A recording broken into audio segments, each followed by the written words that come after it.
Good morning, everybody. Thank you for having me in this beautiful city, in this, I would say, holy place. I hope I can honor you in this morning. My Hungarian is pretty much zero, so I will do my best to be clear in English to help you understand, and the translators facilitate the job. My colleague before me spoke of a need for a radical change.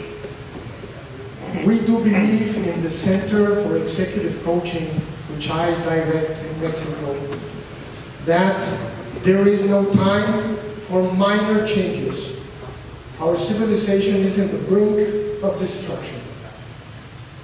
And either we connect back to our spiritual centers, or we're lost. I want to be very emphatic when I say this. We have been working with big corporations, big companies, because we think that the governments are not able to make changes anymore.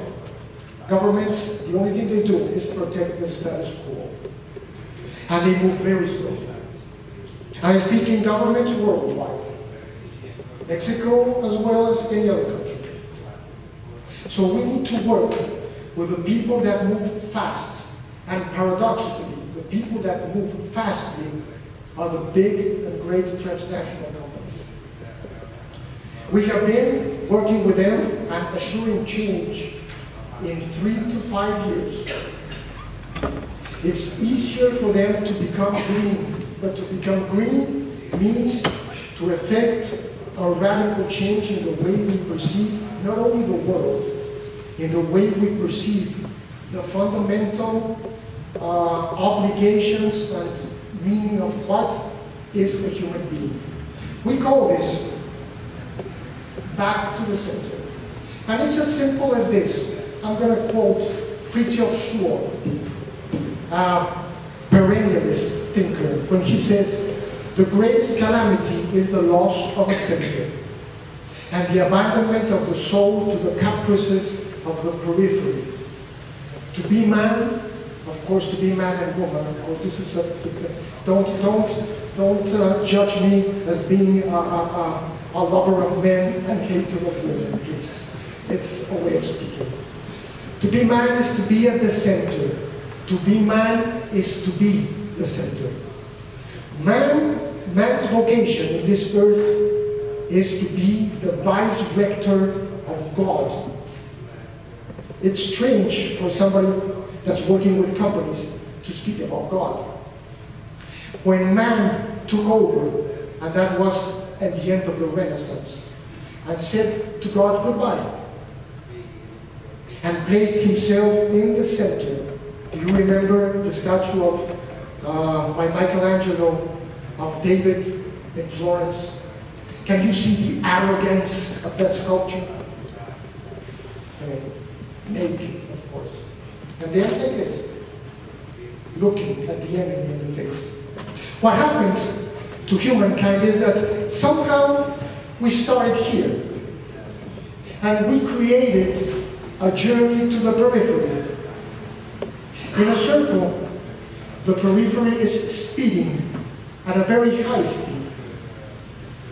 That, on an individual level, is like the creation of the ego. It's what in many mythologies all over the world is called the fall from paradise. Now don't get me wrong, the fall from paradise is a natural and logical process. Humankind had to be incarnated, had to develop reason in order to differentiate himself from the rest. But we lost the primordial unity in the way. And the problem is not that. The problem is that we believe that we have to stay in the periphery, spinning at a very high speed. In other words, we are using the centrifugal forces. Centrifugal, of course, means away from the center.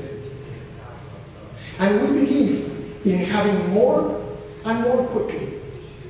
in being in a permanent dissatisfaction with who we are. If we are not permanently dissatisfied, this system does not work. Have you thought about that? Permanently dissatisfied and spilling all the time. Now, to develop an ego is part of the human race vocation and the individual vocation. But there comes a time, and this is the time, in which we have to stop, turn around, and look back at the center and begin our journey back. In every mythology, you are familiar with the notion of the hero. What is a hero? A hero is a person that fights the internal dragon, kills the monster, and saves the princess, or takes the gold. Which is the image of the ego, the dragon. So you have to kill the dragon, and then go back and rescue the princess. That is your soul. And when you're going back to your center, and you are in your center, you don't speed anymore. You're looking at the world, but totally at peace with yourself and with your surroundings. And when you're back in the center, you forget about duality. You forget about division. You forget about feeling separated from the rest.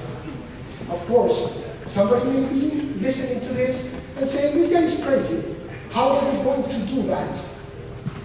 We are going to do that working from the inside. It's not manifesting against the capitalist or communist system out there.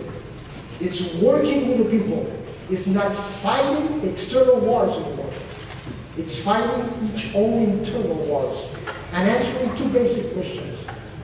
Who am I really as a human being, and what the hell am I doing here in this planet? Because we have two choices. Either we think we are a product of a biochemical miracle, or not miracle, paradox, okay?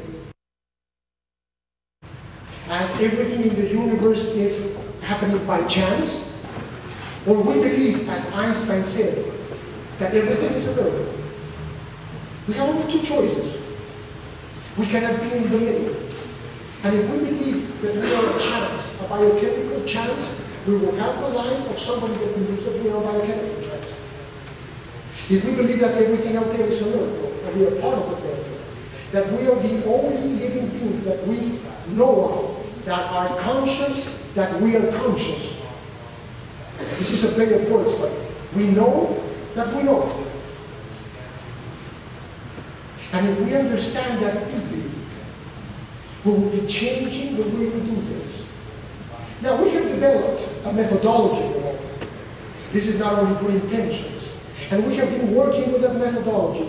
Those of you that would want the article further on, you can give me your email addresses and I can email it to you. It's called the ARC process, awareness, rebuilding, and centering. Back to the center, of course. And it has 5 steps.